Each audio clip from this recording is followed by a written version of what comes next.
Well, that was fun. Nice driving.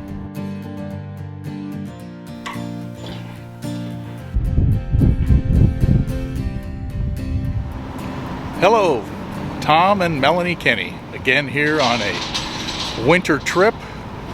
Right now, we're starting our trip in Hot Springs, Arkansas. And we'll be on our way to parts of Texas and New Mexico, seeing 5 national parks, starting with this one. It is a surprisingly beautiful February 20th. And we're going to start out here with a walk down Bathhouse Row. The hot springs flow from somewhere up on this hillside, small mountain, and into the backs of these bathhouses, which were incredibly famous back in the day, but now not necessarily so much. This one is the Hale, and this is where we'll be staying tonight.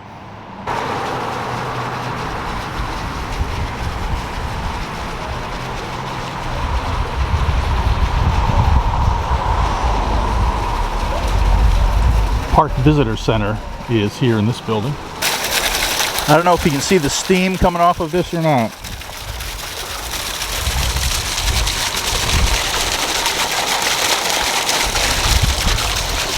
It's hot.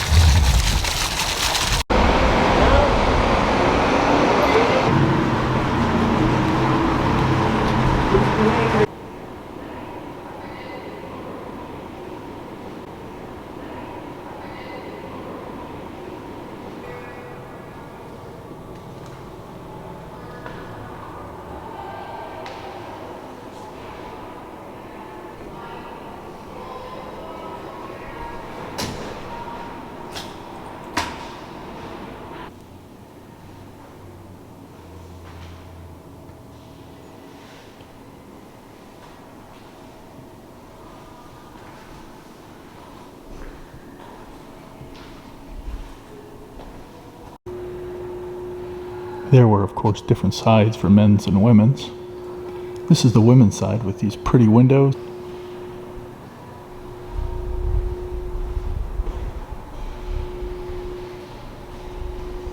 This room had an electro massage, which just sounds highly dangerous after coming out of a soaking wet bath. But in 1936, the room was converted for the use of mercury rub room. Yeah, well, they're just getting taking all the benefits away from the healthy water. The gymnasium's kind of cool.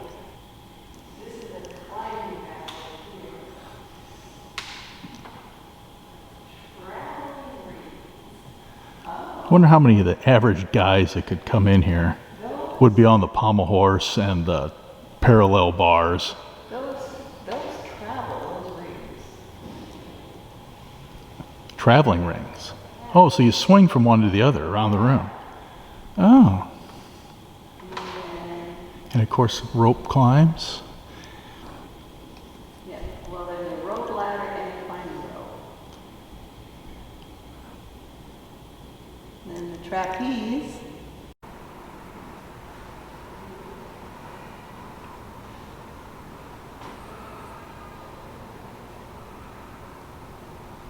Back outside.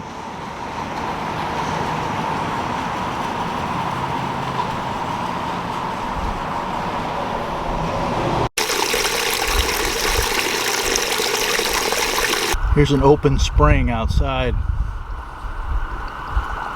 I don't know if you can make out the steam or not. We're here on a Tuesday, and evidently Tuesday is the least busy day, generally speaking. So half the places are closed. That's kind of their weekend. Although it seemed like every time I turned the camera on, there were Harley riders or fire trucks or something going down the street. So it's busy enough.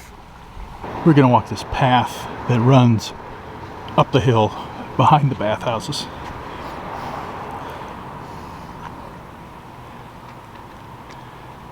This is what it looked like at one time. Melanie is currently standing right here.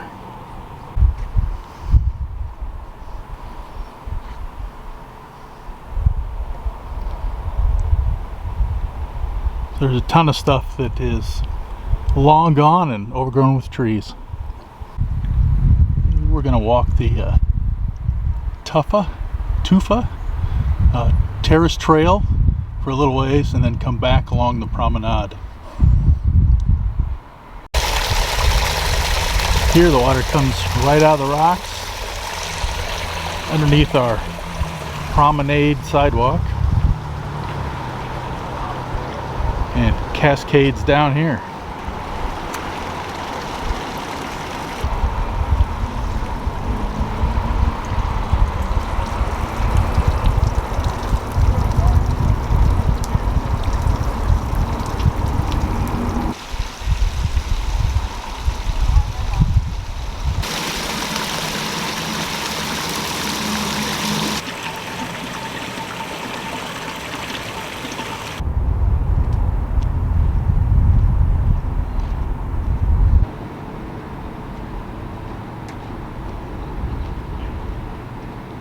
It's kind of cool. Chess or checkerboards built right into the benches.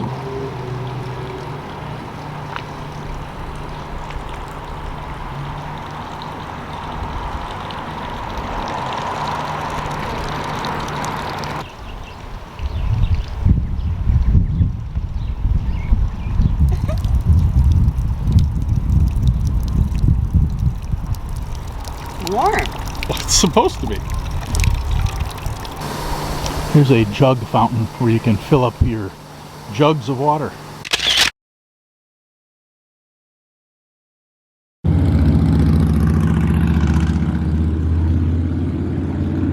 Had to take that shot right when the motorcycle was going by.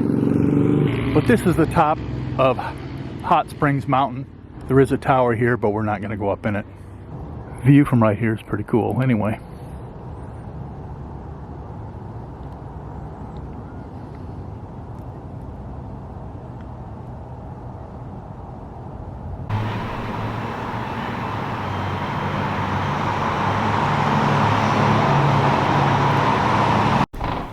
Inside the Hale Hotel now. Heading down towards our room. We're at the end of the hallway.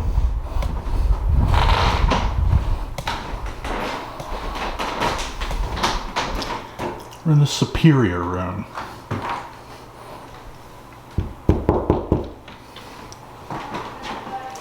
Hello.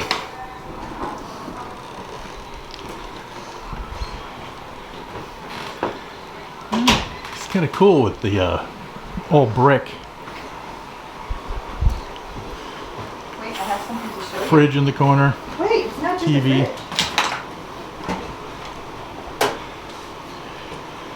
Oh, we actually get mineral water. Cooled mineral water. Wow. Okay, what else we got? And we have robes. Ah, robes. And we'll need those because The main event is, check it out. here's us. We have a extra large. Yeah, it's not that long, but it's deep. But we've got city water for the shower, but the tub has the mineral water. The mineral water will come out at 147 degrees. So I had to initial a paper saying that I was aware of that and I would not burn myself. We were also told that people fall asleep in the tub, so we had to sign liability that yes, we would pay a deposit, a security deposit, if the water ran over down into the restaurant below and caused damage. But the best part is complimentary cookie. We also get to keep Haley. I guess that is the little rubber duck's name.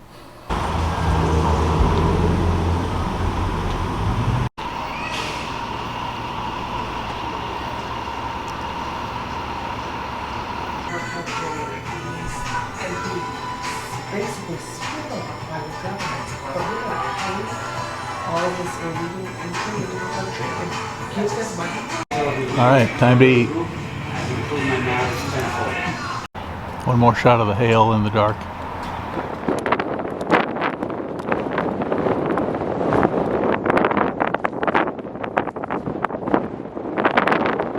It's Thursday, February 22nd.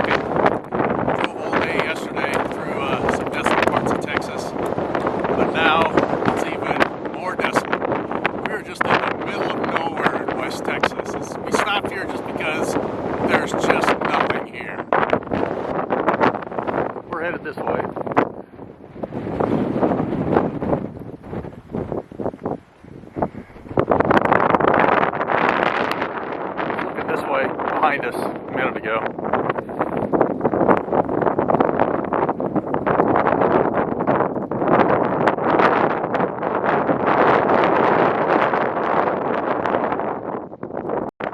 It's a windy 67 degrees, and our elevation's 4,300 feet. So we're up a lot higher than I thought we'd be. Alright, get to the park sign about 11:50. It's about 28 miles from where we entered the park to the center of the park where we're going to stay and where the main visitor center is and some of the hiking trails we're going to take. But we're going to stop at this fossil exhibit here along the way, about halfway in.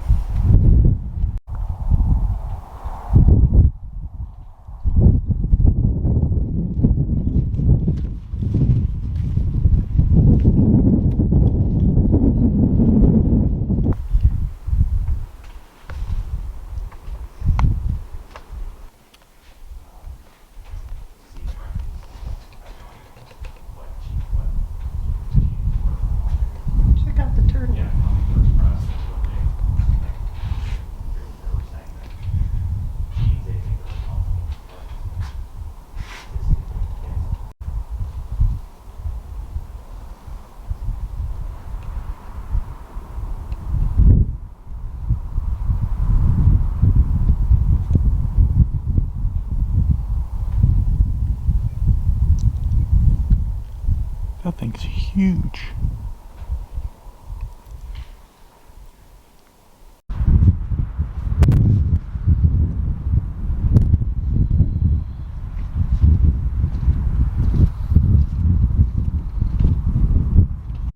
It's about 1 o'clock getting here to the Panther Junction Visitor Center, right in the center of the park.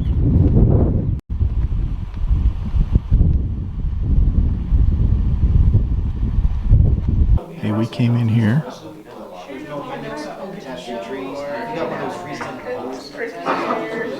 We're now right there in the middle. And we're going to take this road. Goes way down there. And drive back. Do that this afternoon. Hike a little in the mountains tomorrow.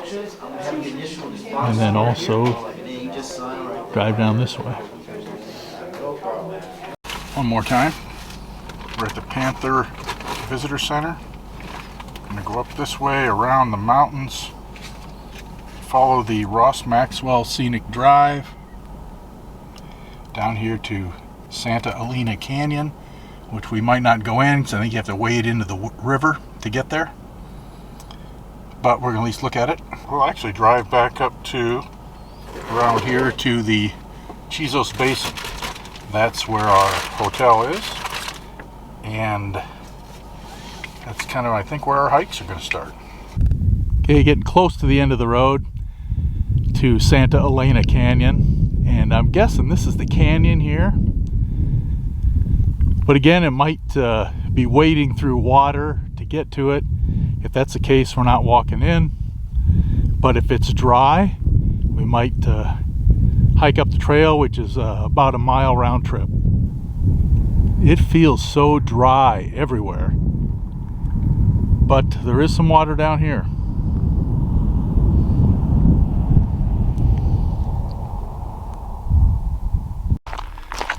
Like I think I said, this is the end of about a 30-mile drive. There's lots of things to stop and see on the way back that we whizzed by just to get down here. We'll catch some more shots of stuff on the way back. Here we are. Let's see what's here. Taking off about 2:30. A little bit of shade here. The canyon does look cool. It's just straight up on both sides.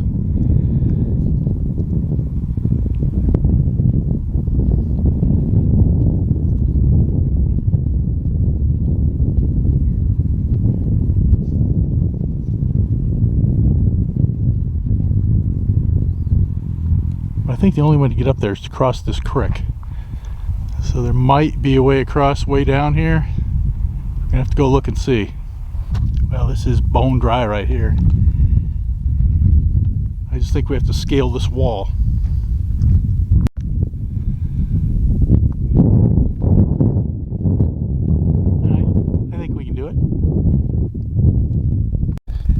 That was easy.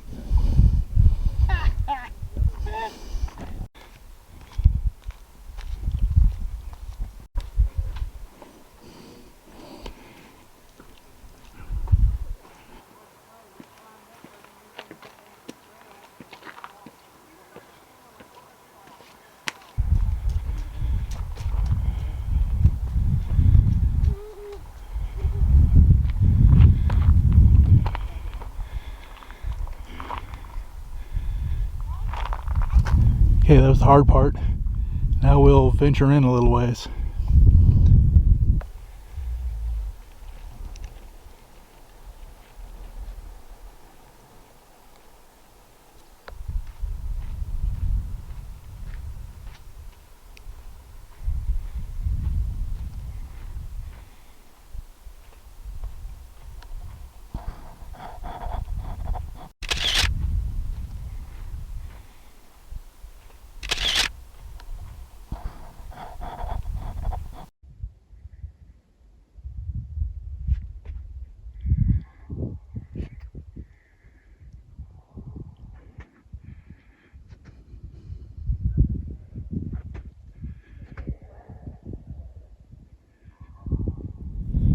Okay, finished that about 3:55, and as usual I screwed up and didn't put in a new battery, so I ran out of battery about halfway through that, but I think we got enough to give you an idea what it was like. It was kind of fun. It was a little up and down, so a little strenuous for just tiny bits, but it was rated as easy. I'd call it a little harder than that, but it was good for something that wasn't actually on our itinerary. But since the creek was dry, we got it in, so happy we did. So we'll make our way back up the Maxwell Scenic Drive, and gonna make a couple stops along the way. These are ruins of farmhouses from early settlers. Actually, these settlers weren't really early. James Sublett got here in 1913, so I'm expecting her to say, I'm wrong again? yeah, or this isn't the place either.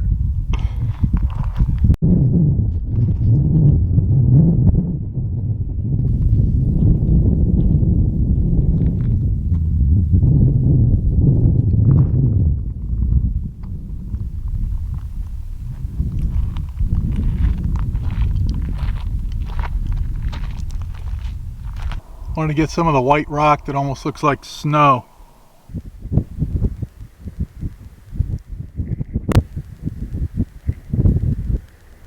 Nice spot for a 360-degree view.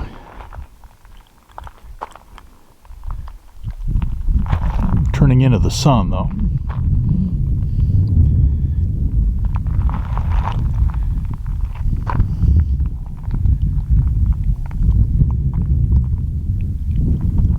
I think you can see Santa Elena Canyon back there.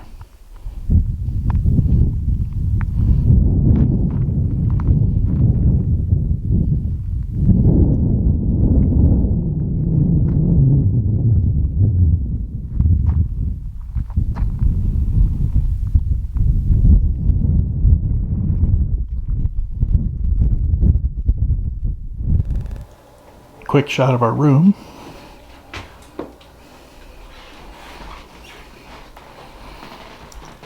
What's our view like? The sky.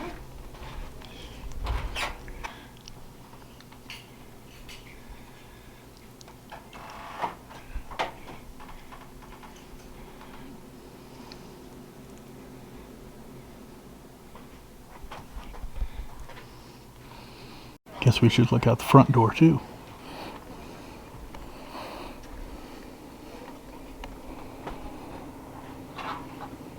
This is the Chisos Mountain Lodge. We're up at 5,400 feet. The sun goes down in 23 minutes. So we're gonna take a short walk, less than a half a mile, to a spot where you can see the sunset, but it looks kind of cloudy, so I don't know what we'll get. Short. Almost looks better behind us.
Friday the 23rd, and it's about 8 o'clock in the morning, and we're doing the Lost Mine Trail. So what's the deal with the Lost Mine? The Spanish explorers came because they were looking for silver and gold. So they enslaved the native Chisos tribe and forced them to work in the mine, blindfolding them to keep the location of the mine secret.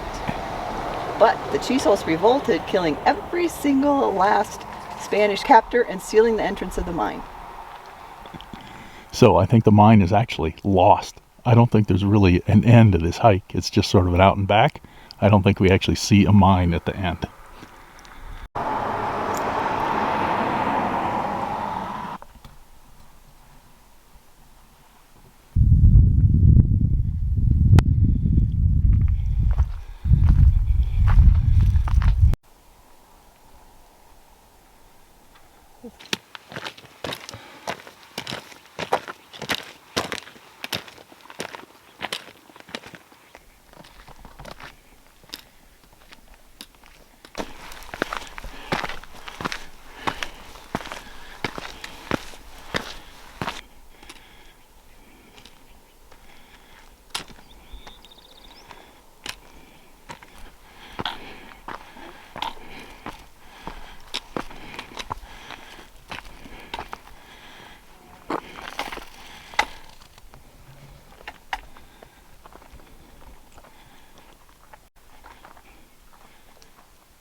Looks like we got switchbacks coming up. These people look like they're coming down. Yeah. But there's more people up there. There's some over this way too, but I lost them now.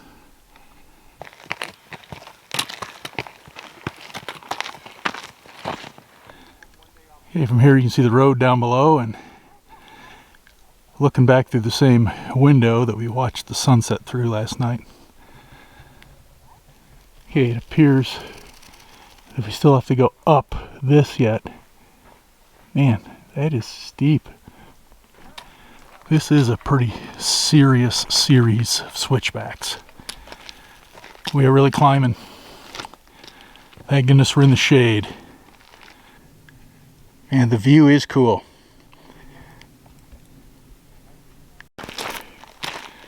Hello. Still going up and can't figure out how much farther.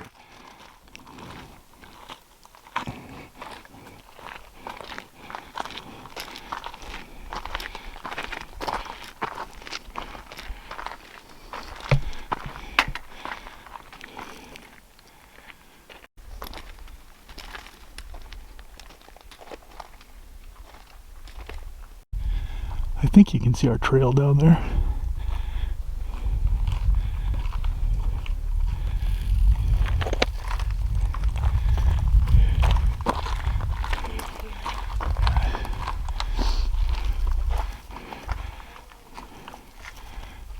Just not even sure which of these big rocks you could see from down below.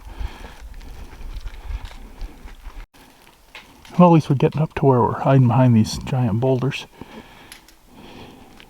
Actually, quite a few people out here today. A little trickier footing here.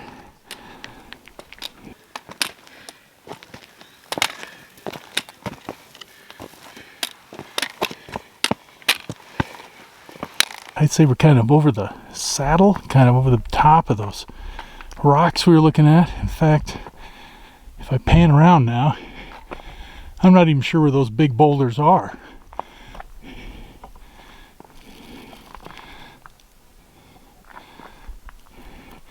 Because those are across another big valley.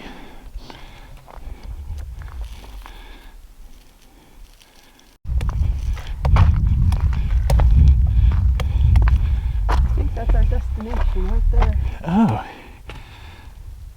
Okay, I think we're almost there.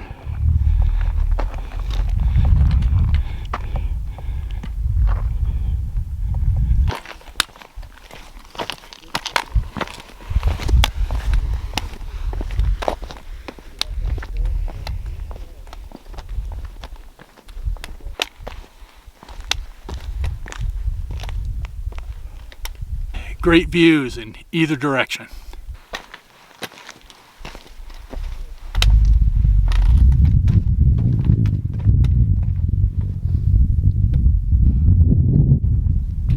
But not quite done. As long as we're here, we better go to the end. A little bit of a crowd here. This might be maybe half the people that are on the hike. A lot of people have been up and down already.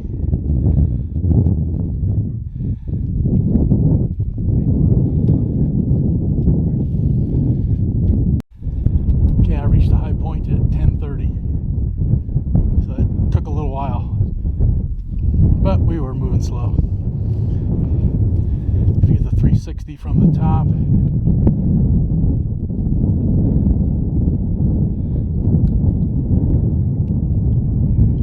As close as I'm going to get to the top. I'm not going to climb up this rock right here. Take the chance of sliding off. Breezy and cool up here.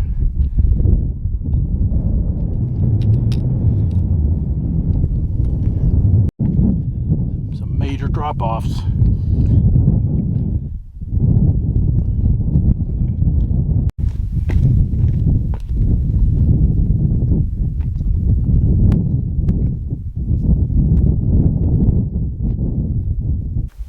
It's actually kind of windy and cool up here at the very end of the trail, so we're going to go back to that other viewpoint and get out of the wind and have a snack.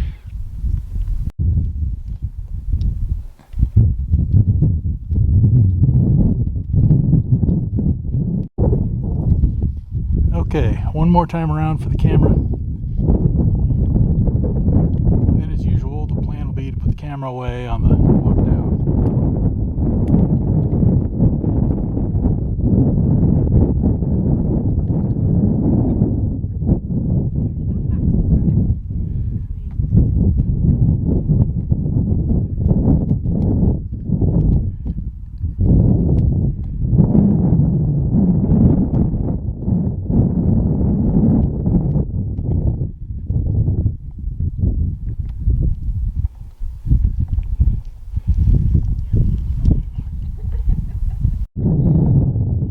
Found that a little difficult, but definitely worth it. It was a cool hike. Okay, so that took about an hour and 45 minutes to come down. So the total time, give or take a few minutes, was 5 hours. So yes, we did turn a estimated 3-hour hike into 5, but that's exactly what I expected, so I'm happy. Sure. Here we're heading down to Rio Grande Village. Oh, and we're going to go to the Rio Grande Overlook here. Okay, quick change of plans. We're going to a different overlook. Okay, went to the Boquillas Canyon Overlook. I assume the canyon's right in there.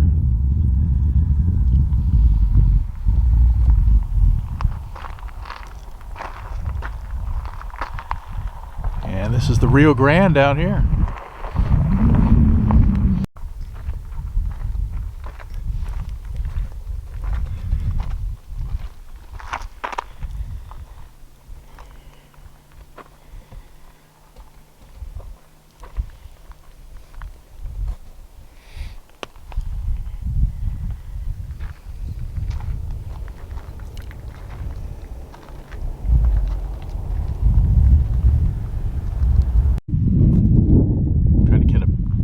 Try to catch a picture of the Roadrunner, but it's sort of buried.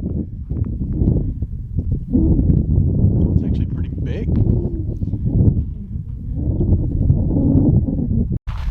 Okay, off on hike number 2 today. This one's supposed to be about 1.5 miles round trip into Boquillas Canyon. And so far today I've gone well over 13,000 steps and 6.3 miles. Which is a lot farther than I thought we'd go, but we're off on some more.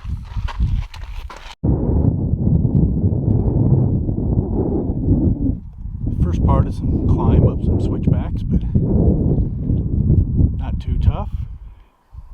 The Mexican peddlers are occasionally out here trying to sell us things. It's kind of interesting, but you're not supposed to buy anything from them.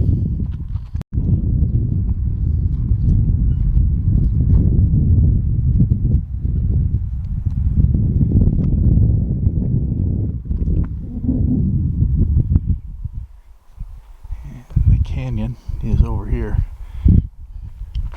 I should have, of course, figured out right away that you go up just a little bit, but then you've got to go back down to river level.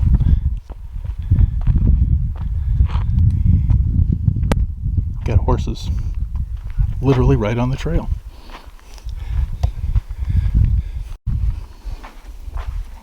Hey, buddy.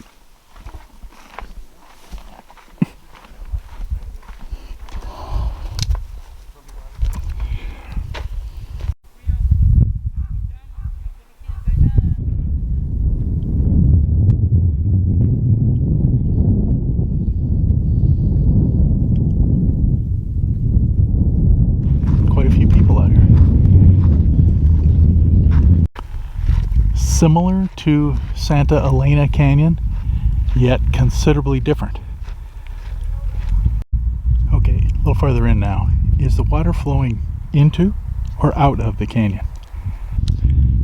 Basically, if we're on the US side of the Rio Grande, north is behind us, east is to our left, west is to our right, and the river travels more or less west to east. It should be going from right to left as we stand here, but it doesn't look like it. Little scramble section here. We're not sure if we're technically the end of the trail or not. This looks pretty sketchy. I'm going to say let's not do this. Let's try the other route, kind of down this way. Alright, I scrambled around the cliff face. Really wasn't too tough, but I'm going to go just a little bit farther, and Melanie's going to hang around here and wait. The trail does keep going. Narrow trail, but it's definitely passable. Looks like it might stop down here at a landing. Right along the edge here.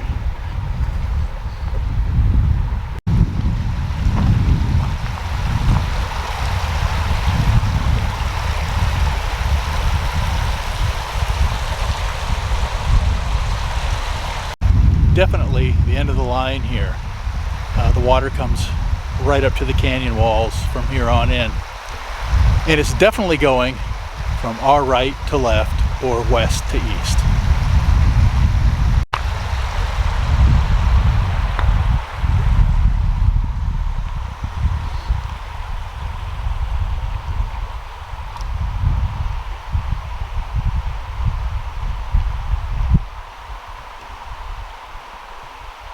Not sure how far back there I left Melanie. Here we go. It's either around here or this sketchy business up here. I don't think I'm going to do that. Believe it or not, this is easier.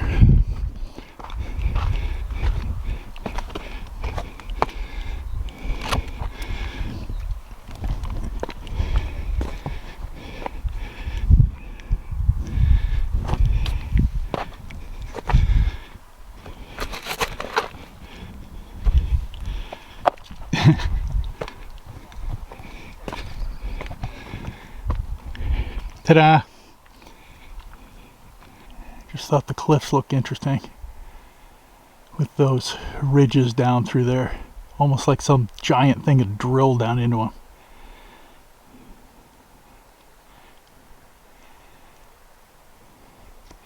A lot of sort of caves on this side. We decided to go off trail a little bit and walk right along the water.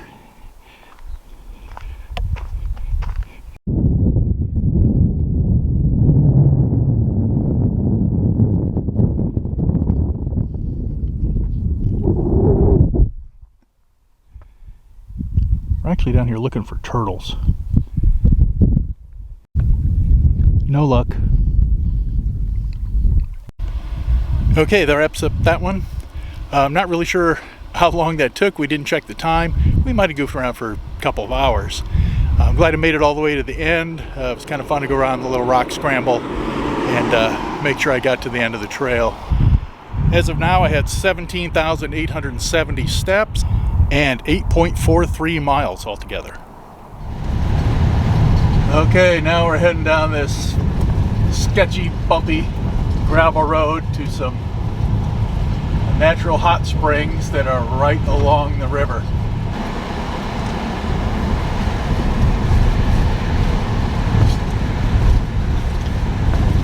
It's pretty rocky. We're not exactly sure where we are, but or where we're supposed to park. But this is about a 8-foot wide road with a drop off on the left and cliffs on the right. I'm not going to drive and film this, but this is a one-way loop. Hoping there's somewhere to change clothes so I can get in the hot water down here.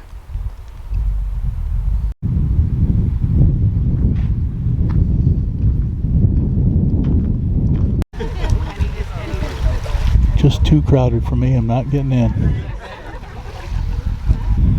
I wouldn't mind just getting in and soaking my feet, but I don't even want to do that. So what's it feel like? It's warm. It's not as hot springs, and it's kind of slimy. Okay, we'll head the quarter mile back to the car. But there's supposed to be some petroglyphs up here, so we're going to look for those. Well, petroglyphs, we assume, are along here somewhere, just because there's a trail going here, but we don't see anything.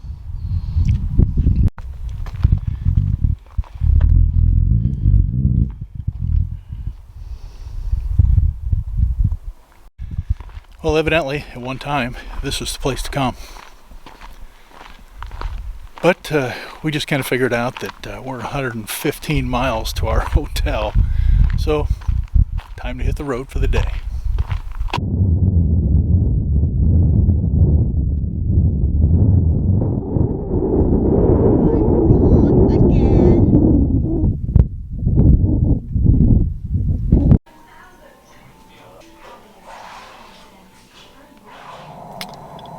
Saturday the 24th.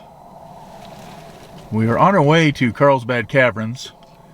We're somewhere out in West Texas still, and near the town of Marfa, home of the Marfa Lights. If you've never heard of those, Google them. But there's these sculptures along the road. We thought we'd just stop and take pictures.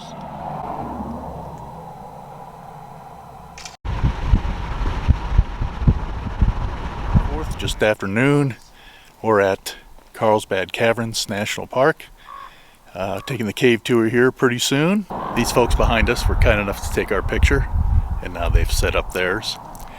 And it's like I said, it's about 12:15, but I'm not sure whether that's Texas time or New Mexico time. We're almost right on the border, but we'll get to our tour on time. It looks way different than it did 40 years ago. The parking lot's actually enormous, and everything looks brand new. But I don't remember it being on this hillside, or mountainside, with this giant view back here where you can see, who knows, 50 miles, maybe more.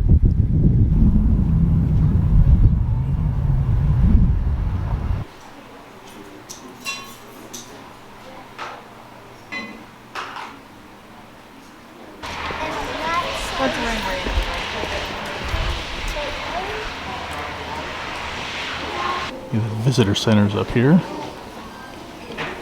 Tour walks over here to the natural entrance. Goes by the Bat Cave. Down the main corridor, which is a long downhill. Right there, right?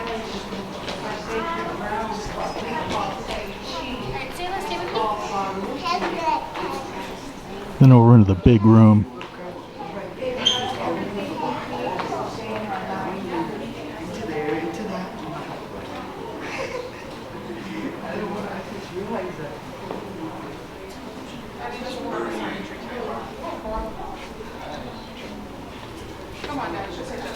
And back up to the elevator. It's a 2.5 mile walk.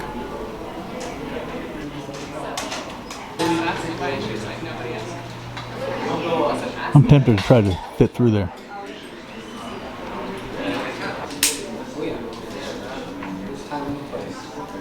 Okay, my clock has got 1:40. So That's Central Time. yeah, so we'll see how long this takes. Beginning of it is down this long sidewalk to the entrance. Here's the amphitheater they built to watch the bat flight. This is a self-guided tour. Strenuous hike, 75 stories, but it's all downhill.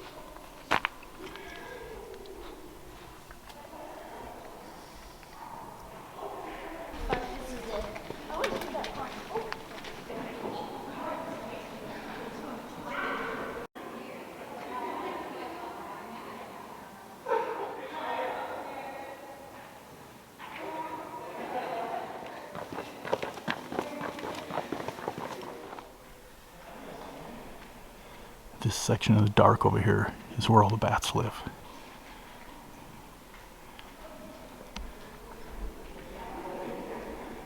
But we're heading the other way.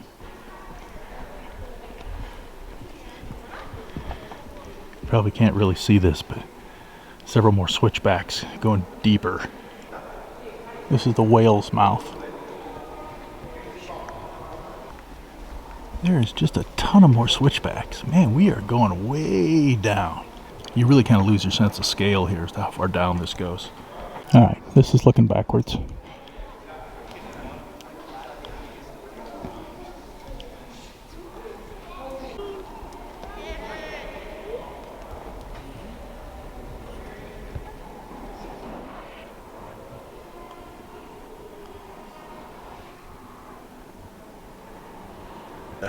I know we've been here before and we know this drops 75 floors, but you still don't really appreciate how far that is.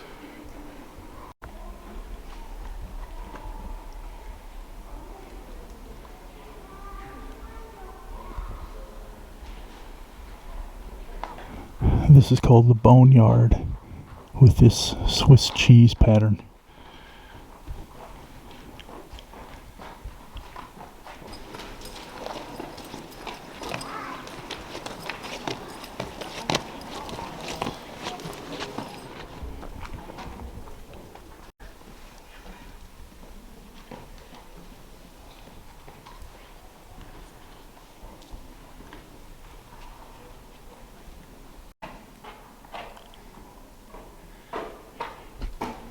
Who knows where that goes?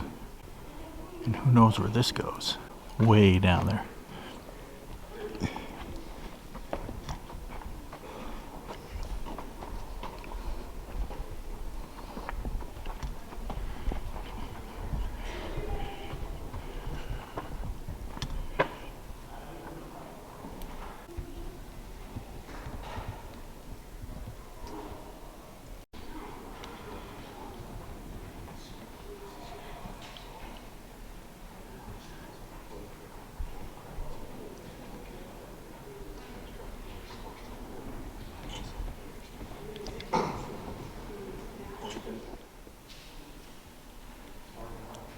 I don't know how tall it is. 50 feet, maybe probably more.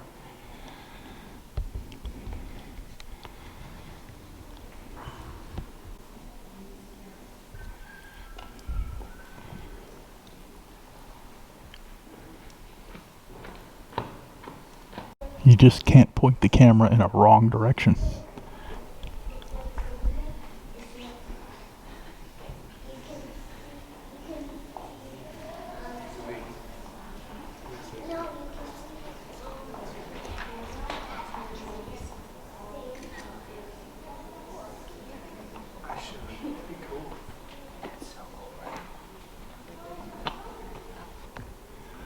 The whole floor looks like this.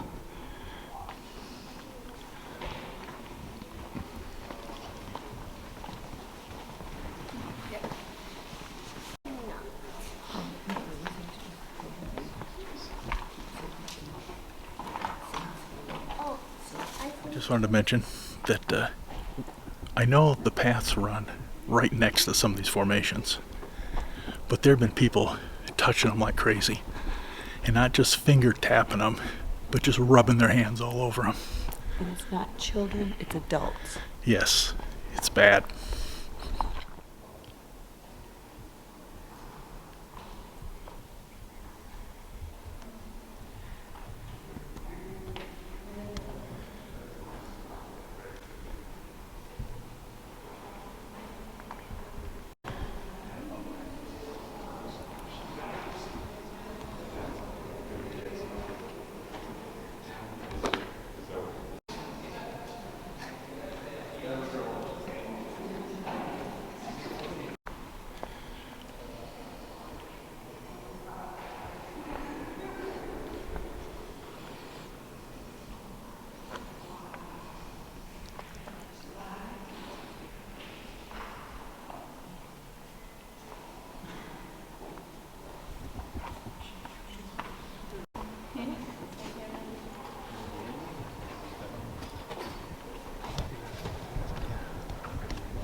Okay, here there's a super high ceiling.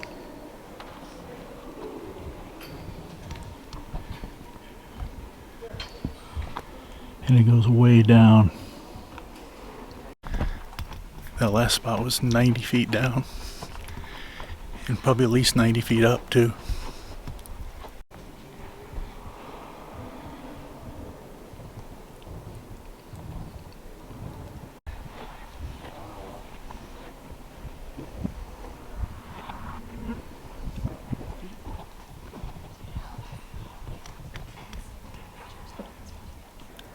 This looks almost machine made. Even when it's not spectacular, it still looks really cool. Get a shot of the bacon strips.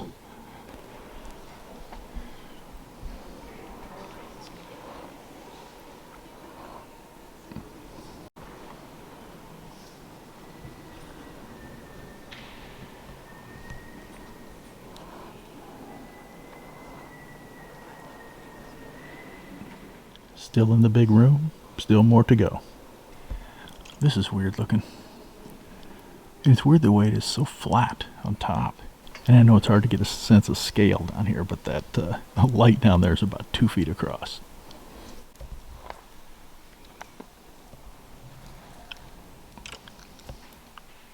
Okay, here's the bottomless pit. Oh, wait a minute. That's the lens cap on. I'll take it off. And it looks exactly the same.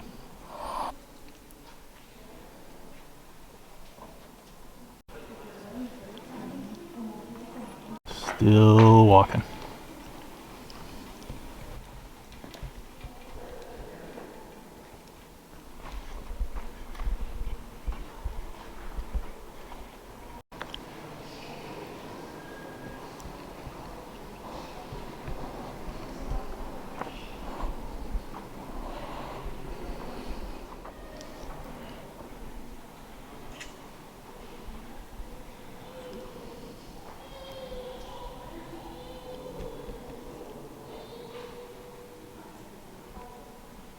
That does look wet.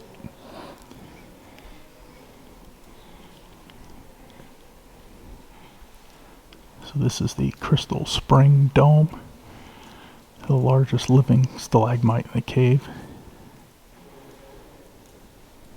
And it's all in this, built onto this bell formation.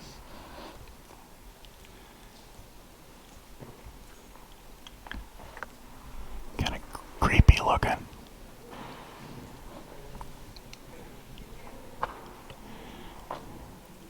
Every time I turn around, I think I'm shooting the same stuff, but it all looks a little bit different from different angles.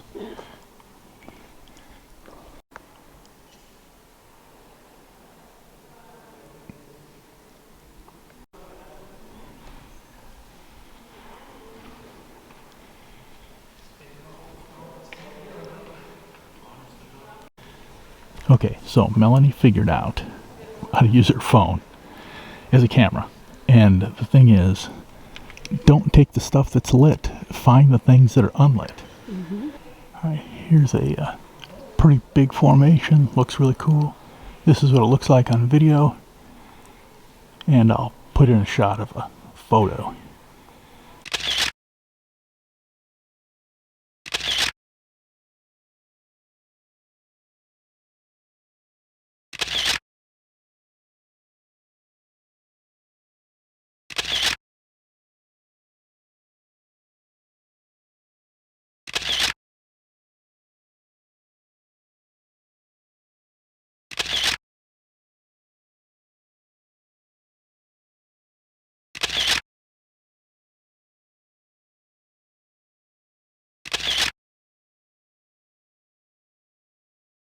So there are thousands of things like that that look really cool, but they're just not very well lit. But they photograph really well.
Alright, that just about wraps it up.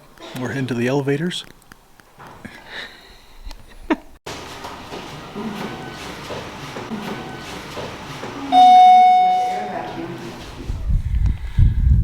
Well, we stepped off the elevator at 4:55 by my watch, which is still Central Time. So we were down there for 3 hours and 20 minutes.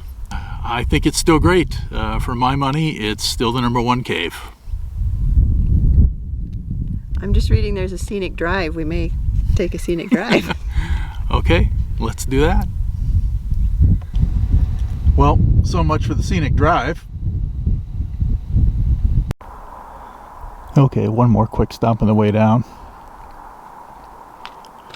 Just to catch the landscape.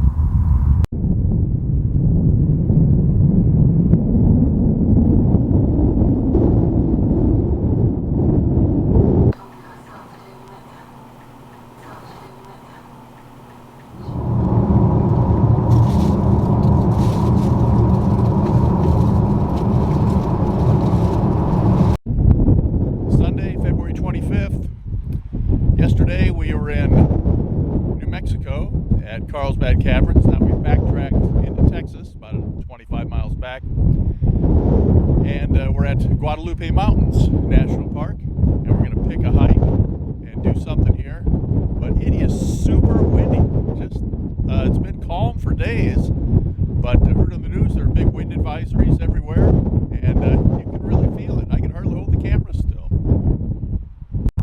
Stop at the visitor center first and then get an idea of which hike we're going to do. This is some clear blue sky today.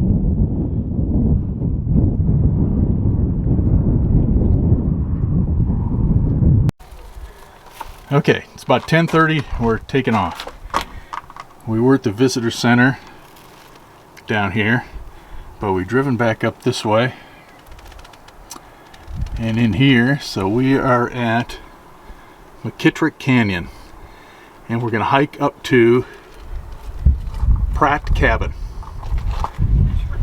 All right, a less than that, 4.6 miles. There is a bottle sitting back.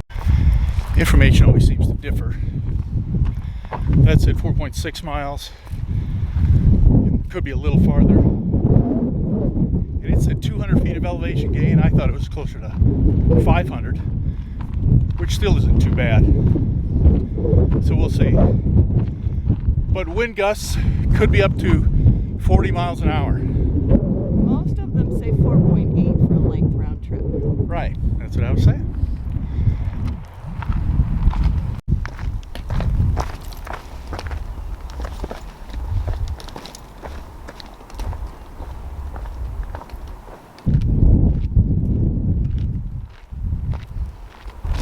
This does start out following a dry wash, but there are a couple places, one or two, where you might have to cross a stream. This almost looked like water, but it's not. This is all just thick, loose gravel. It's almost hard to walk in. At least we're not biking. And this will be at our backs on the way down.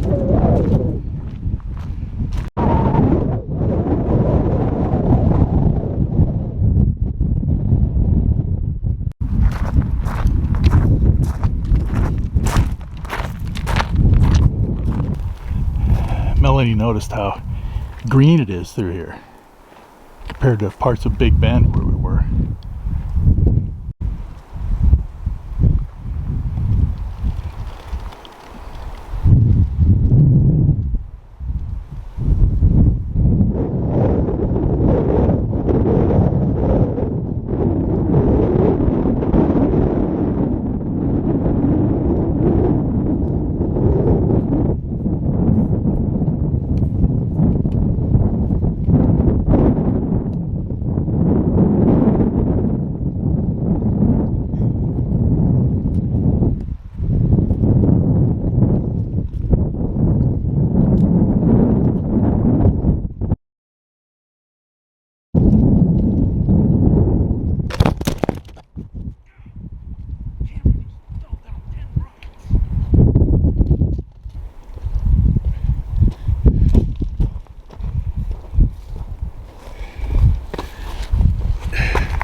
Shade feels good.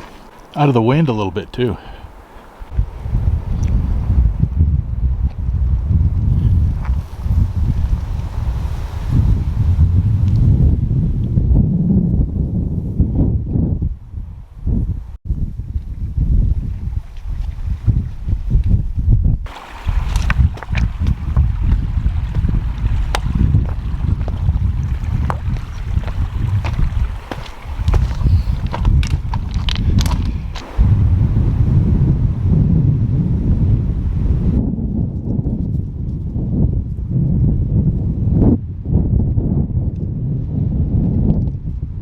Lots of rocky terrain here.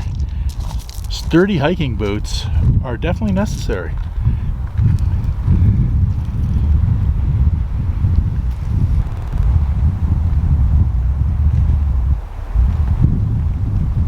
We're probably getting pretty close.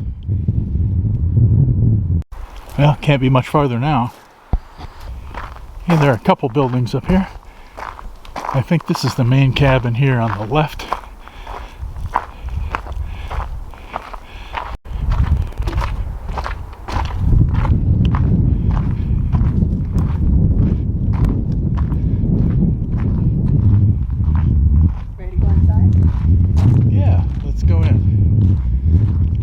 Out here and sit in the shade and have a snack. This is pretty good. It's about 12:05. So what'd that take us? Hour and a half? Yeah. Plenty of stops to take pictures. Welcome to the Pratt cabin.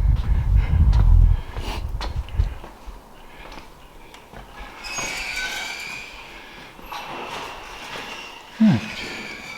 Let's look this way.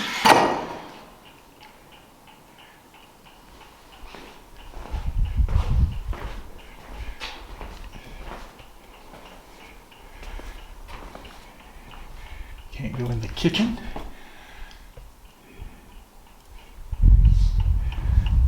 Big fireplace. Nice comfy chairs. I got electricity up here.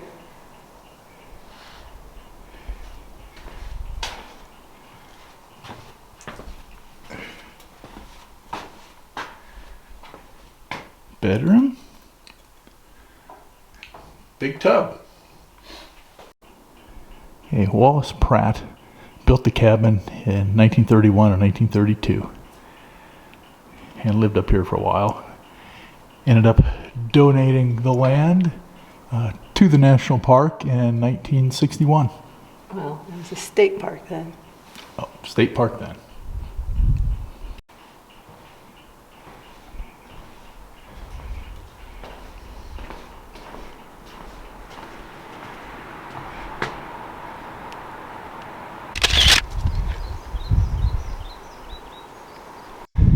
Okay, it's about 10 after 1. We stopped at the cabin for a long time, sat and had just a great chat with a couple from England, Paul and Mandy. I hope I'm remembering that right, because they'll probably look this up someday and see it.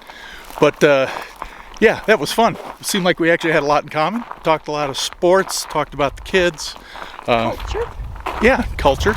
They've taken some fabulous vacations in the States. Yep. Seen a lot of the places that we've been to. So that was great. So now we're starting the hike back. I'll probably stow away the camera as usual and pick it up at the end. Okay, back at 2:18.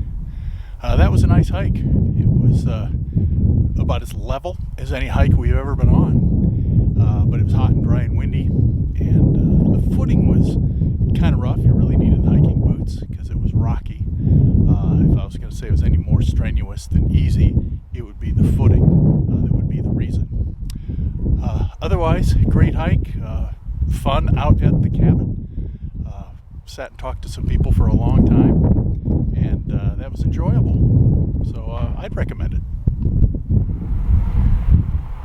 All right, here's our next stop.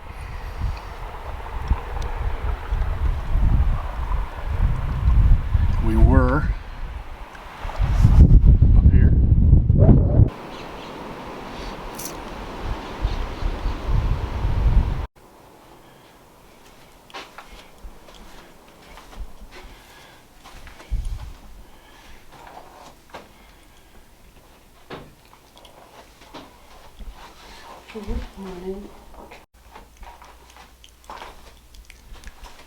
Just gonna pan around a little bit.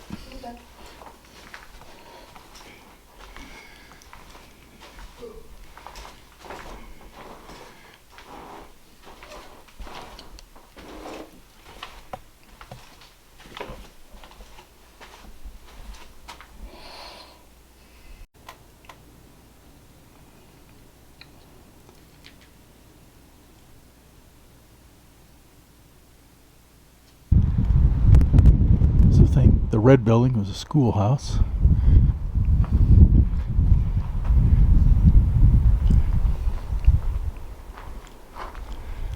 This was a bunkhouse.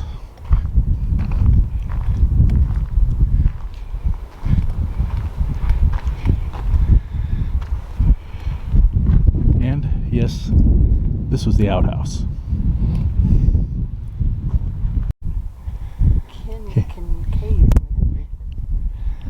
So this is now a museum, but it was occupied by a couple different families over the years. The Kincaids and their 3 kids, and the Smiths and their 10 kids. And these are all pecan trees, evidently.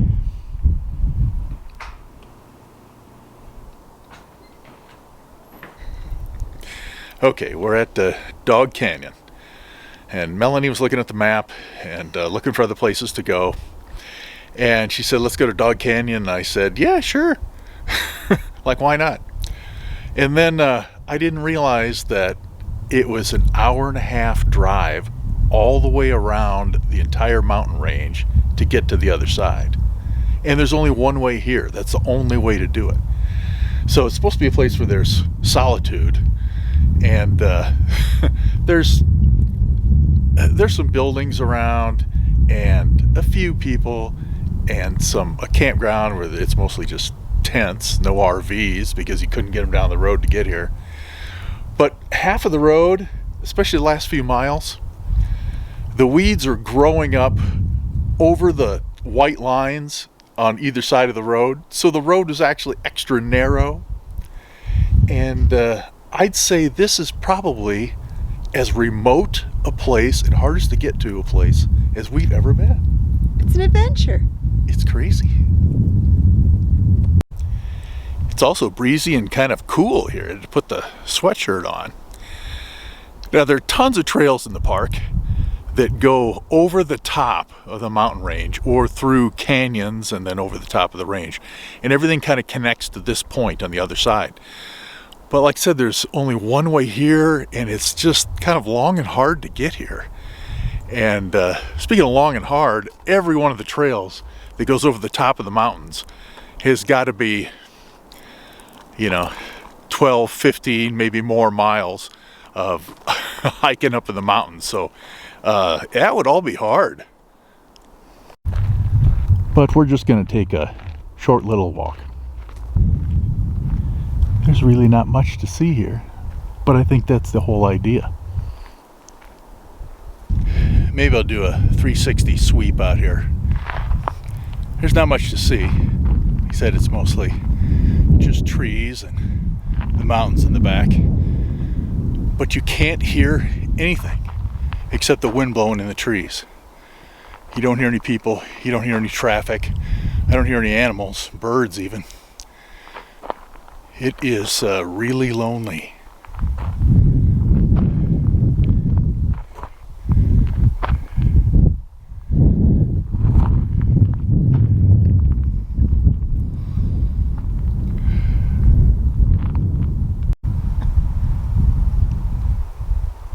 I can't get over how eerily quiet it is, other than the wind.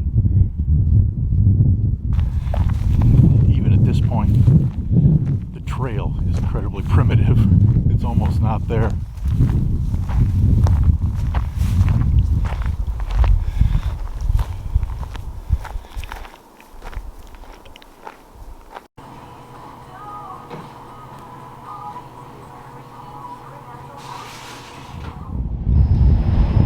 It's Monday, February 26th, about 11:45 Mountain Time, and we're in Alamogordo, and behind me is the world's largest pistachio at Pistachioland. Now we left the White City this morning, drove through Carlsbad, and through the desert at about 5,000 feet, and everything kind of looks the same. I mean, Alamogordo kind of looks like this too. I mean, the shoulders of the roads kind of, roll right into the businesses and the parking lots, and, everything looks deserty. It's breezy and it's just kind of dusty and everything. On the way here, we drove through a town called Artesia that was just pretty. Everything, there's no rundown, beat up buildings like we kind of seen all over the place. Everything was painted really nice. The streets were wide and paved and curbs, and everything just looked great. It was just a pretty looking town. I was kind of impressed. And they had a really big high school and a big football stadium that was just way better than a lot of the Division II college football stadiums that we have been to. So it was really kind of neat. But then we drove into some heavily forested mountains up to about 8,300 feet, and there was snow everywhere, and it was just kind of an interesting drive.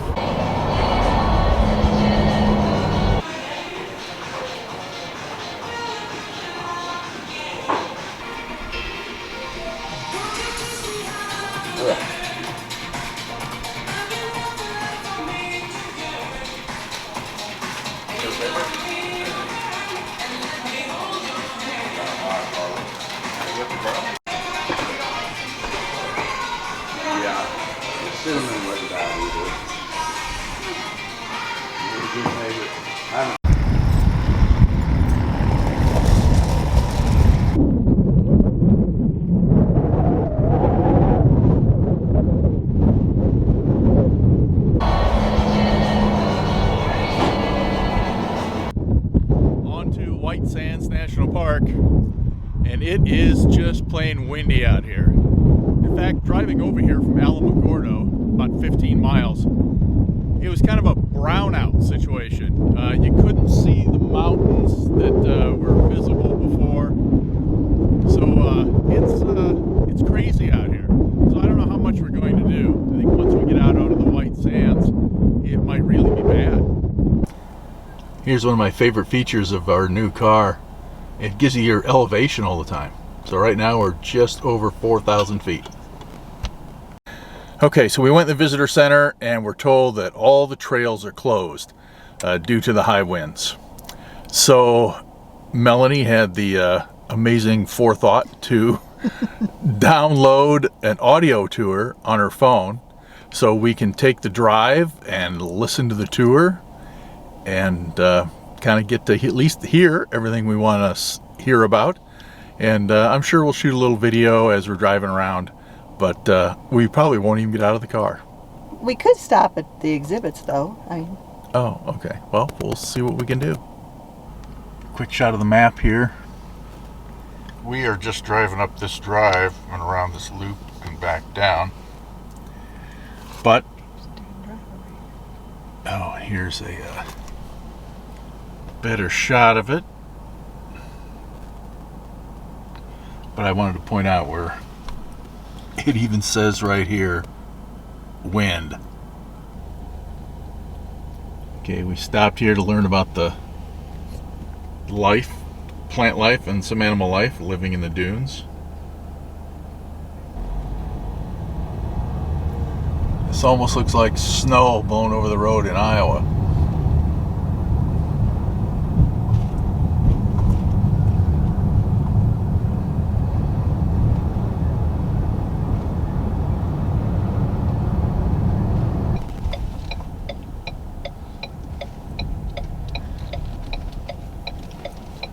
Funny, the parking lot is covered. It just looks like snow. Of course, we're inside here. We'll get out later, not here, but this is crazy looking. This still reminds me of snow being plowed up on the sides of the road. And here there really isn't a paved road. It's a picnic area with, I guess, wind and sun shades over the tables.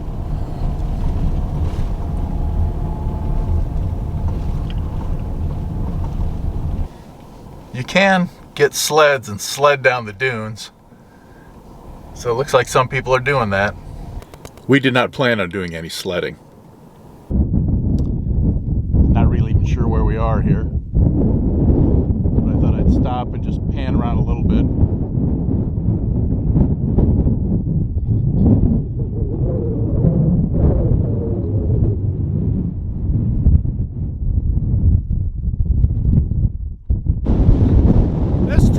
A highly dangerous 5-mile loop on a hot sunny day, but right now I'd call it just as bad. I'm gonna walk out here about 100 yards. You have to follow these markers. You should always be able to see the next one. This is the first one. This is all the farther I'm gonna go. Let's see if I can find the second one out here.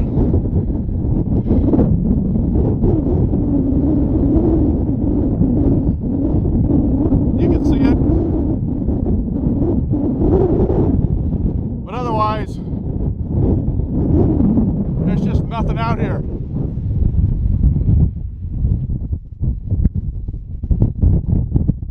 My footprints are already gone. Oh no, they're here.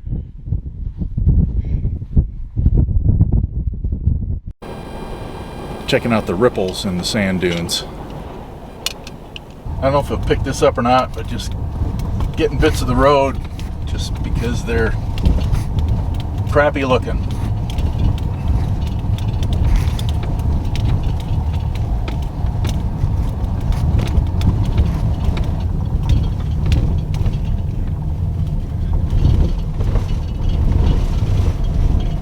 Car keeps telling us that the front camera is covered.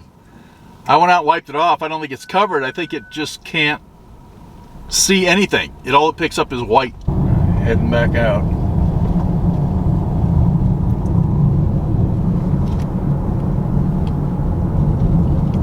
A lot more plants here. Well, that was interesting. I think we saw that park in a unique way that few people get to see.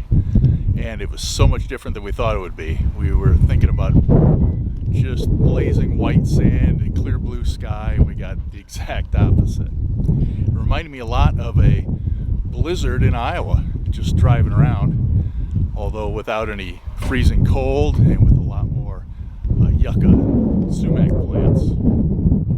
Tuesday morning, the 27th, we're in Roswell, New Mexico, home of the world's most famous conspiracy theory alien crash site mystery that there's ever been.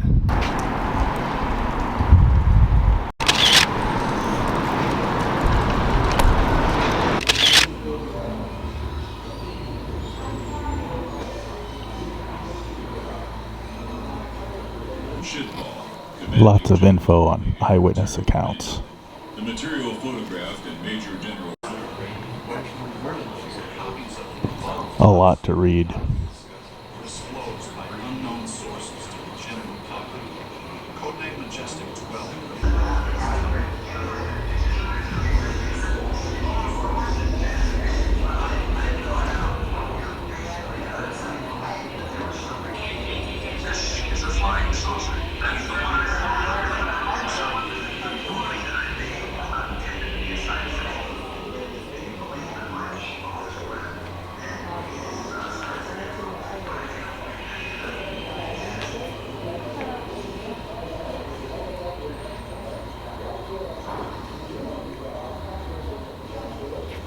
A lot here about aliens and movies.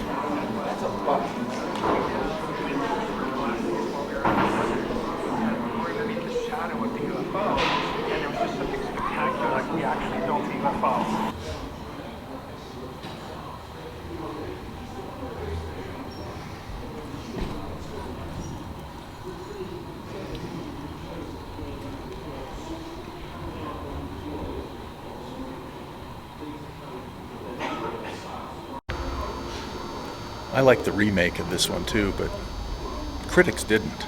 The 1947 saucer was 50.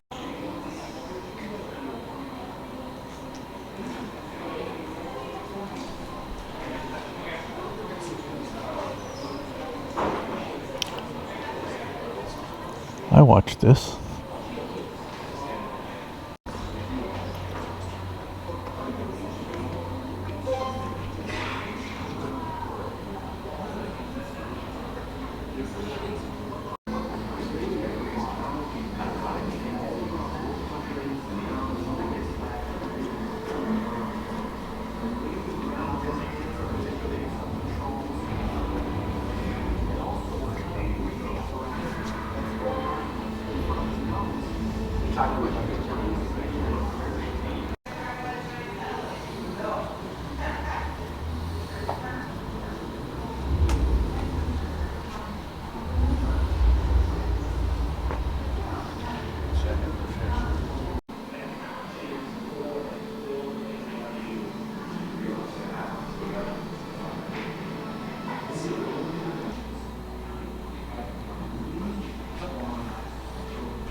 We have maintained for a very long time that the depiction here is of King Pakal sitting in some type of a spacecraft, because he is at an angle like modern day astronauts upon liftoff.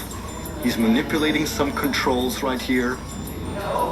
He has some type of a breathing apparatus or some type of a telescope in front of his face.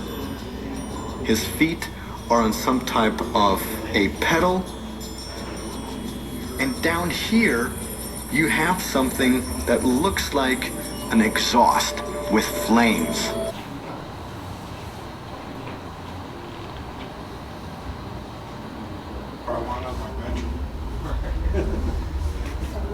Technology back then. That's what they point at. And the other ones say, oh no, that was nothing like that. You always get the dissenters. Yeah.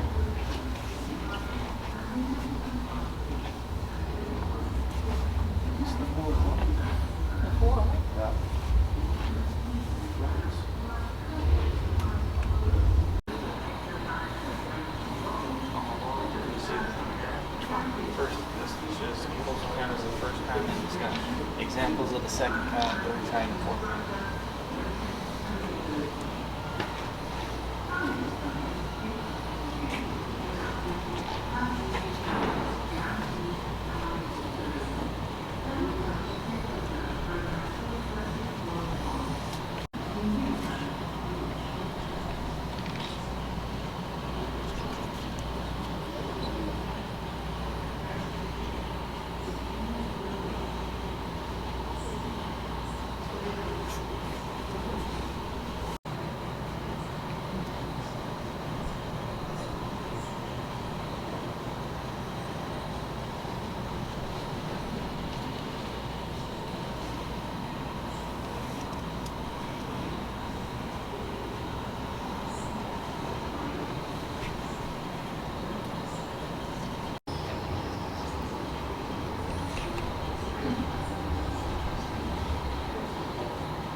Warning.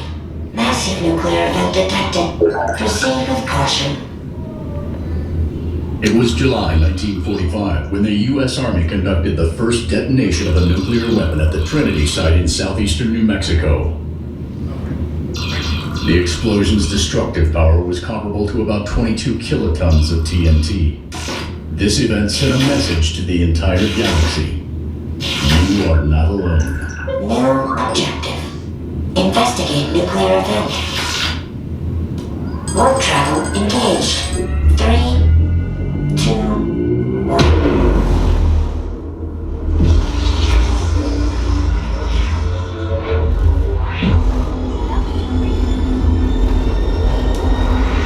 The visitors have tracked the energy signature here to Earth.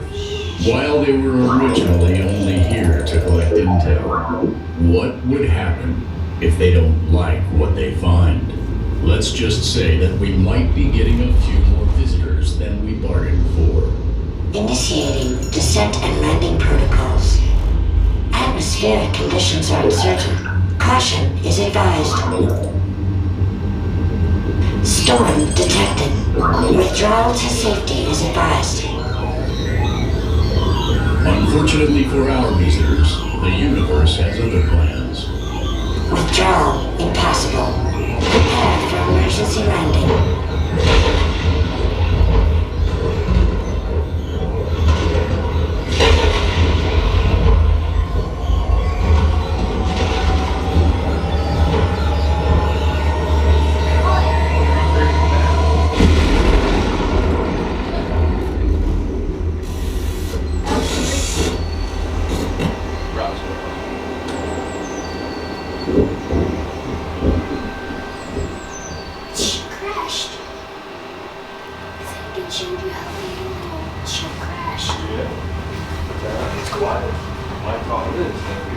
Lots of alien themed stuff in town. Here's McDonald's, the Dunkin' Donuts. Stuff like this everywhere.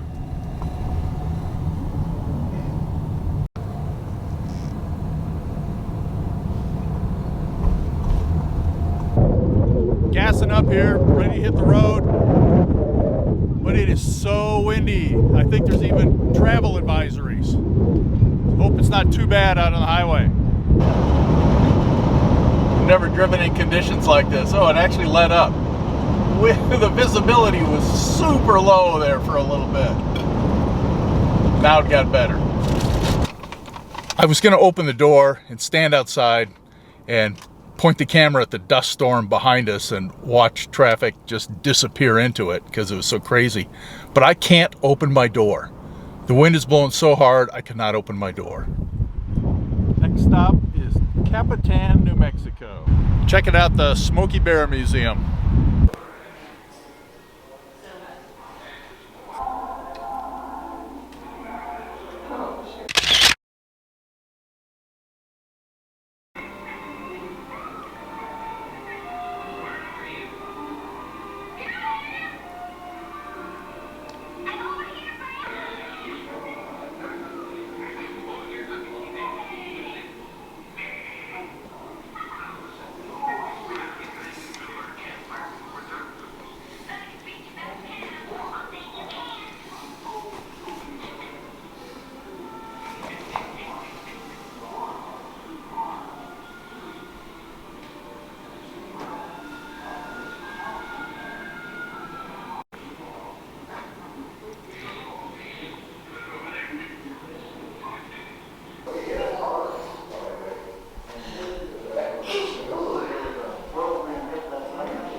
So the Forest Service started to use Smokey Bear as a symbol on posters in 1944.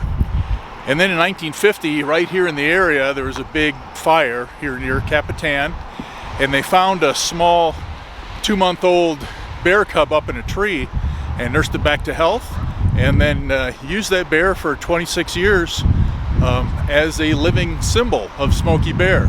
It lived in the zoo in Washington, D.C.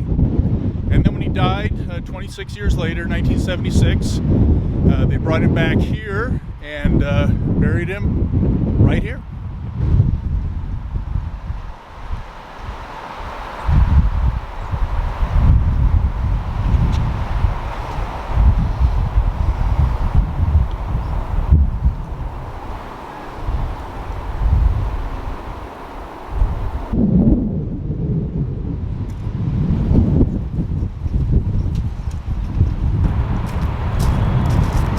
Okay, you ready?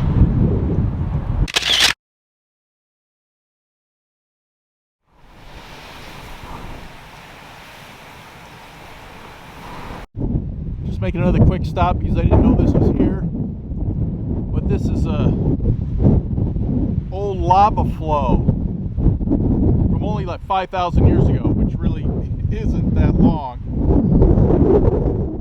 But it reminds me of the Big Island in Hawaii.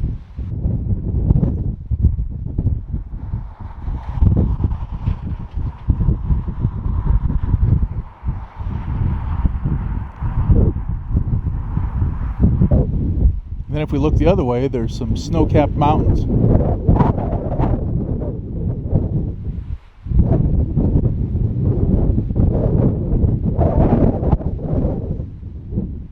Not what I think of when I think about New Mexico, with the snow in the mountains and lava flows. Wednesday morning, February 28th, we're in Albuquerque. I'm going to do a few hikes in Albuquerque and Santa Fe area today, And right now, it's just crept over 40 degrees, so it was a chilly night. Okay, we're taking off on this trail, about 1.5 miles. We're supposed to see hundreds of petroglyphs.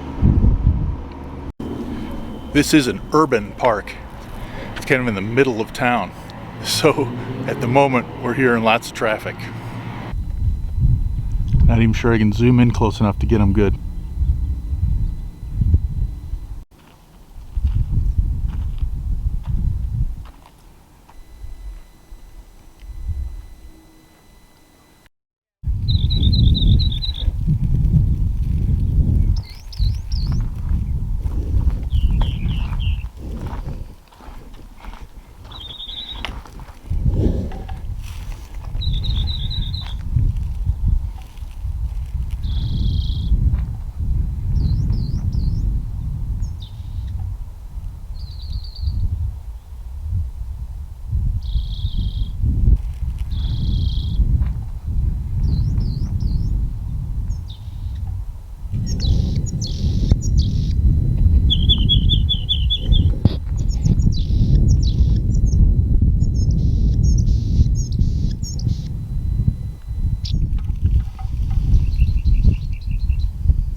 Okay, who thinks this one looks like a dinosaur?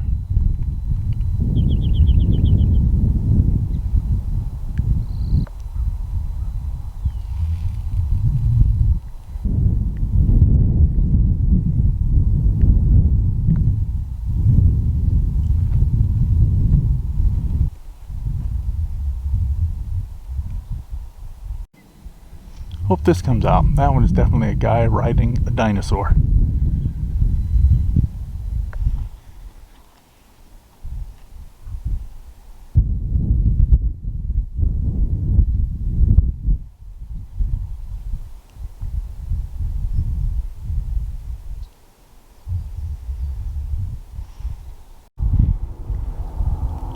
Thought I'd add in a shot of Albuquerque.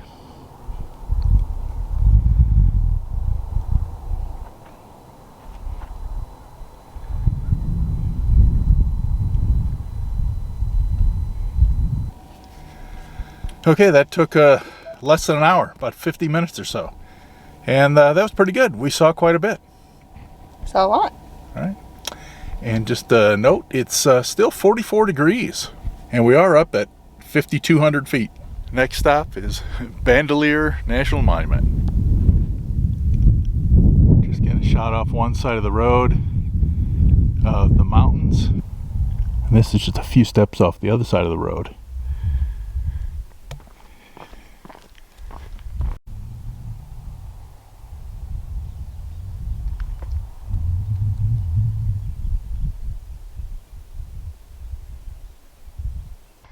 All right, we're off on the Pueblo Loop Trail, a little less than 1.5 miles, and we're up at just over 6,000 feet, and it's a very pleasant 51 degrees.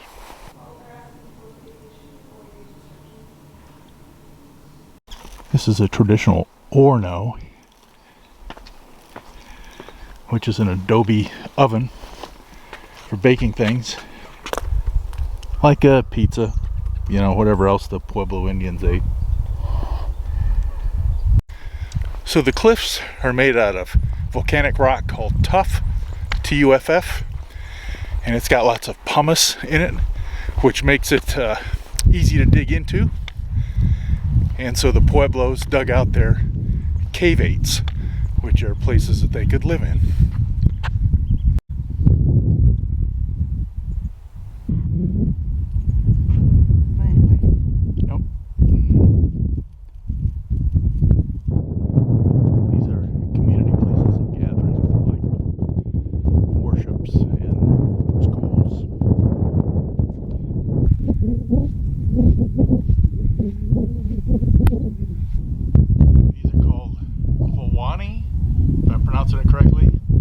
Structures would have been 2 to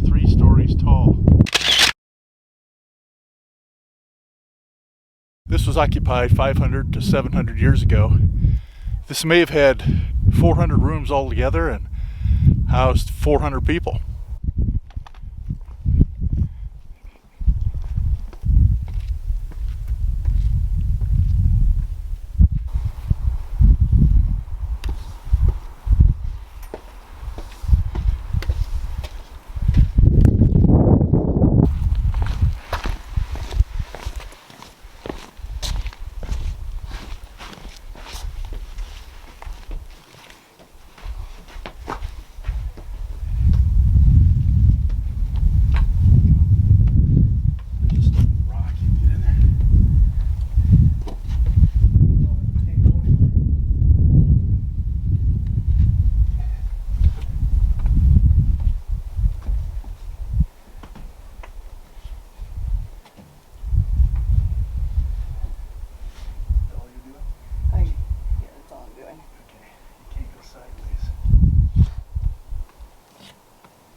So they rebuilt this one so that you could see what they look like.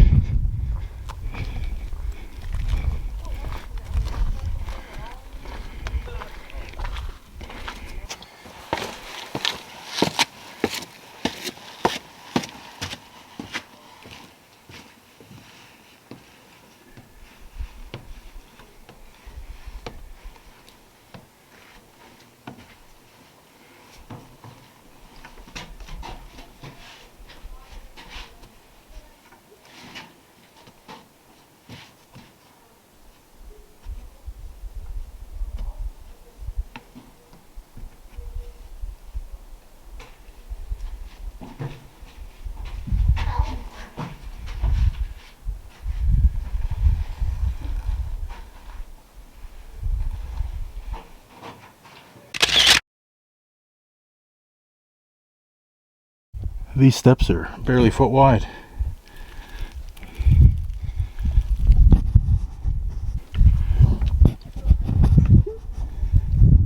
Tiny.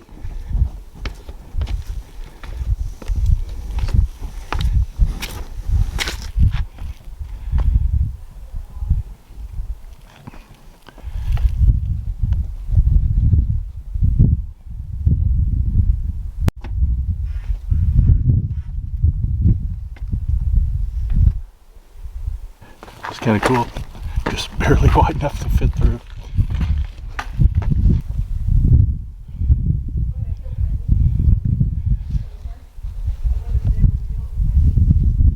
Okay, this is Longhouse. It would have been at least a couple stories tall. These are the bases of the original walls. And then you can see where the beams for the roofs were drilled into the side. I don't know if I can make out the petroglyphs or not. Oh, yeah. Oh, wow.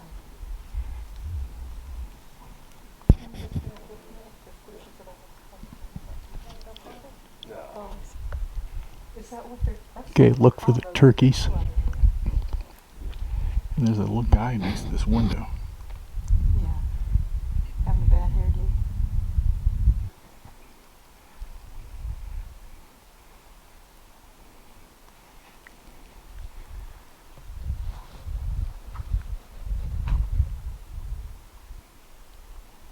All right, heading back.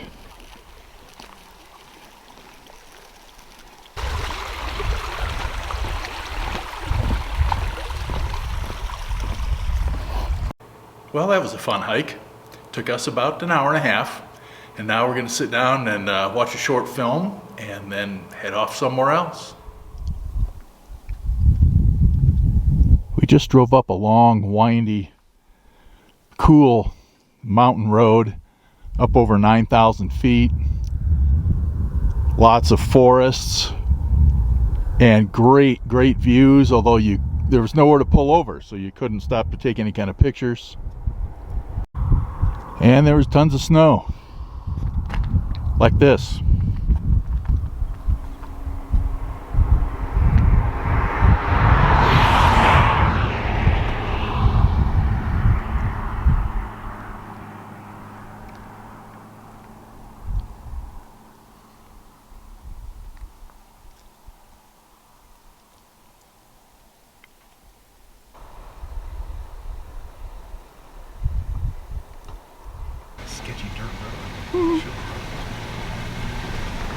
We're driving through the valley.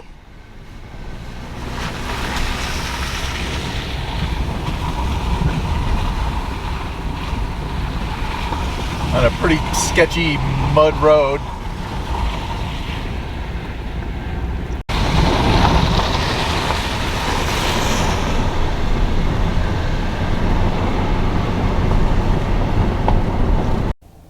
All right, go ahead.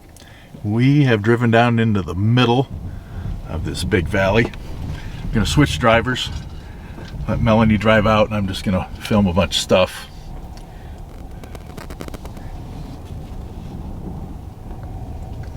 I know it's winter time. We should see snow, but it still kind of looks kind of cool.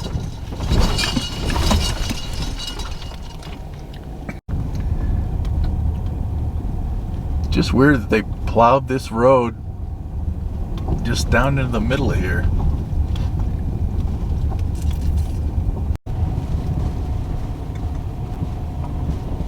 We're gonna have to find a car wash.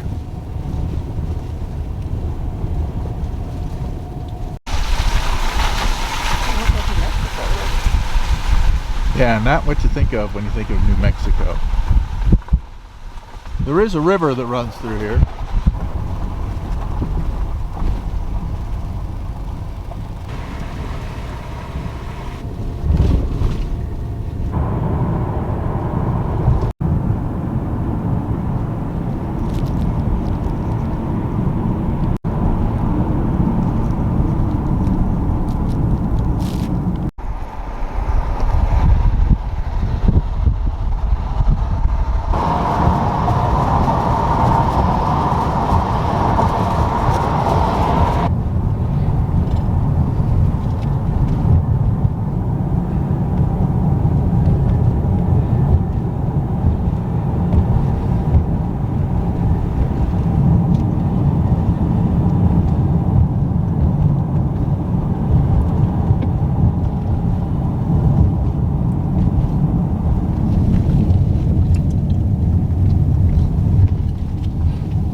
Well, that was fun.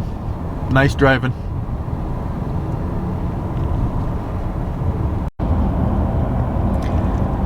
Okay, so that was a fun drive coming out of the mountains. And now we've gotten into Los Alamos on our way to our hotel in Santa Fe. And of course, Los Alamos is a place where they developed the atomic bomb.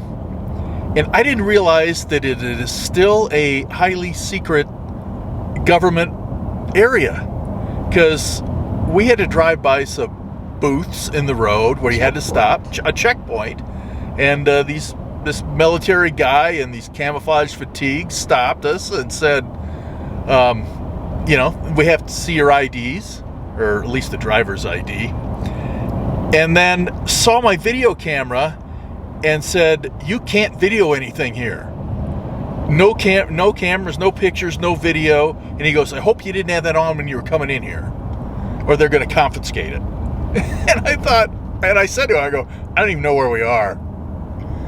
But he said, as long as you don't shoot any more video for the next couple of miles until you get out of the area, then you're okay. So that was just plain weird.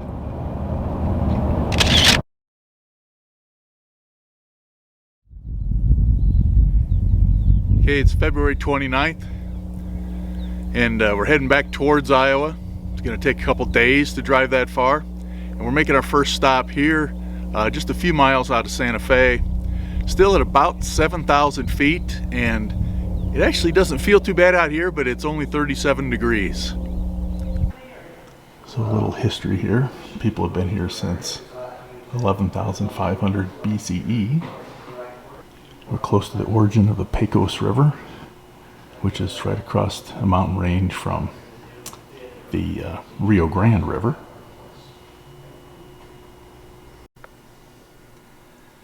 The people here were feared throughout the land until Coronado and the Spanish showed up. And they eventually drove the Spanish out, but that didn't last forever. Eventually, people came through from all over the place. So as many as 2,000 people lived here. Kind of following this stone wall that goes over here a couple hundred yards at least. The Spanish brought Christianity and built missions or churches, which there ended up being several of them because they kept getting burned down.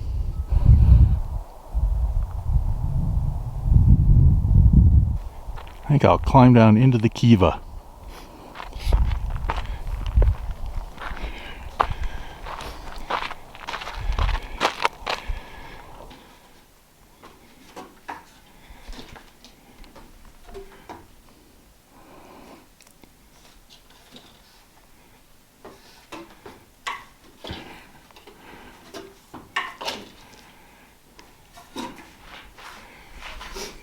You can see a lot. It's yeah, surprisingly bright in here.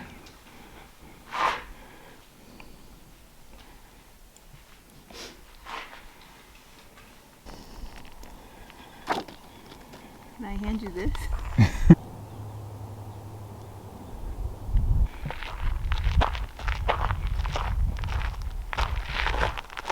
Check out the view.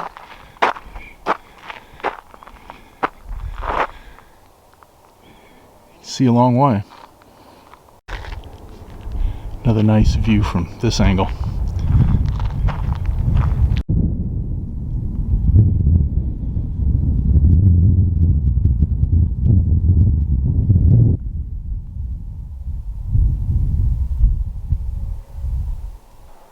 So this church was initially enormous.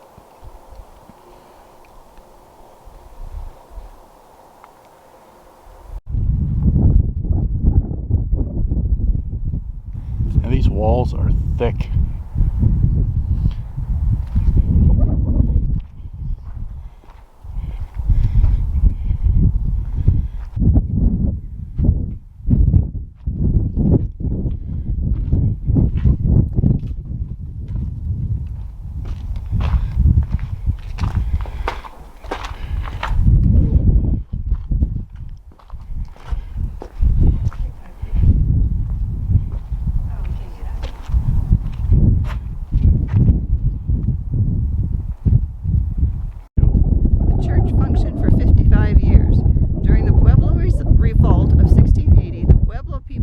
Against the Spanish, resulting in the only successful expulsion of a European colonizer in the New World.